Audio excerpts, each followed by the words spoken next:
Mtangazaji, ni kweli kulingana na hali halisi ya jiografia ya hili eneo, mazingira kama unavyoyaona, na haya yalikuwa ni maombi rasmi kabisa ya wananchi wa mtaa wa Uwanjani kuhusiana na kuiomba serikali hakikishe inajenga daraja ambalo litawarahisishia wao wananchi kuweza kupita na kuweza kufanya shughuli zao. Na kiukweli, mwandishi wa habari, eneo hili ni eneo muhimu sana ambalo wamekuwa wakisumbuka sana wananchi hawa kuhakikisha wanavuka, hasa wanafunzi.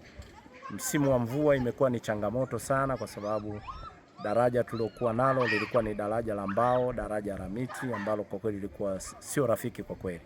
Lakini naishukuru sasa hivi serikali ya Jamhuri ya Muungano wa Tanzania kupitia mapato ya ndani, halmashauri ya mji wa Tunduma, tumefanikiwa kujenga daraja hili unaloliona hapa, mwandishi wa habari.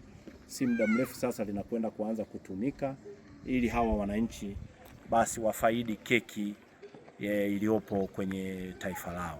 Na hili eneo, mwandishi wa habari, kwa mtaa huu wa Uwanjani tuna maeneo kama mawili mengine ambayo yanahitajika kujenga madaraja ya aina hii.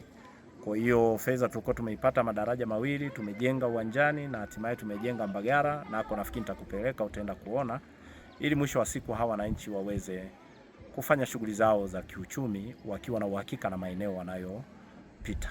Kwa kifupi sana, ni moja ya maombi waliokuwa wameombwa wananchi hawa na kuniagiza mimi Mheshimiwa Diwani kwamba wana uhitaji huu, na mimi kwa vile ndo mwakilishi wao nimeshatekeleza na nitaendelea kutekeleza hata yale maeneo mengine yaliyobaki yanayopaswa wananchi waweze kupata huduma. Asante sana.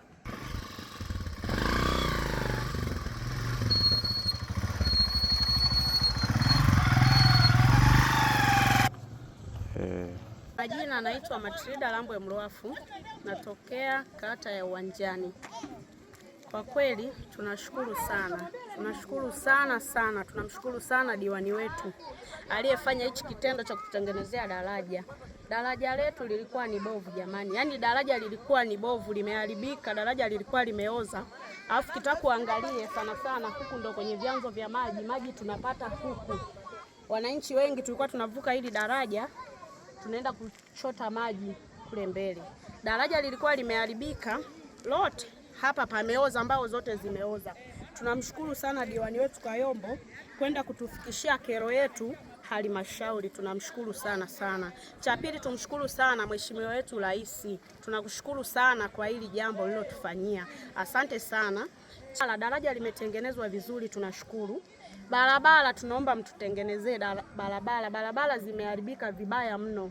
Daraja liko vizuri saizi, shida ni barabara zinaishia tu njiani, haziendelei kuja huku, hazifiki manyumbani. Tunaomba mtusaidie barabara hiyo, ndio kero yetu kubwa kwa saizi. Tunawaombeni sana, tunaomba kiongozi wetu kama ulivyotusaidia hili daraja, tunaomba katufikishie kero yetu ya barabara. Tunaomba tusaidie sana mheshimiwa wetu, tunashukuru sana.